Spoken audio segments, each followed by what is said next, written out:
გორის მუნიციპალიტეტის მერია მოსახლეობას სოციალურ სერვისებს საზოგადოებრივ ორგანიზაციებთან თანამშრომლობითაც სთავაზობს. მერის სოციალური და ჯანდაცვის განყოფილების ხელმძღვანელის განმარტებით თანადაფინანსებით ჯამში 13 პროექტი განხორციელდა, საიდანაც 4000-მდე ბენეფიციარმა ისარგებლა.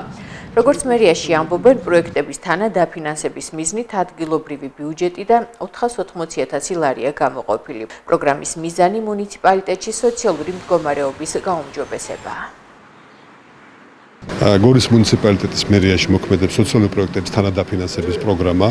პროგრამით წლევანდელ წელს დაფინანსებული არის 17 პროექტი. ესენი არიან არასამთავრობო ორგანიზაციები, რომლებიც მონაწილეობას იღებენ ამ პროექტებში. წინ არის შერჩევა ამათი, ტარდება კონკურსი, შესარჩევი კონკურსი და შემდგომ იმარჯვებენ ეს ორგანიზაციები.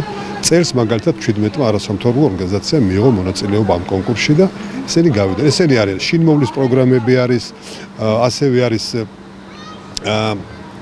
მარტოხელა ადამიანების სამედიცინო მომსახურება, ასევე გვაქვს კიდევ სახლში მისვლა იმ ადამიანებთან, რომელთაც არ გააჩნიათ მედიკამენტები, უჭირთ გადაადგილება და ადგილზე მიგვაქვს ცხელის ადი, მედიკამენტები და სხვადასხვა საჭირო საშუალებები მათთვის.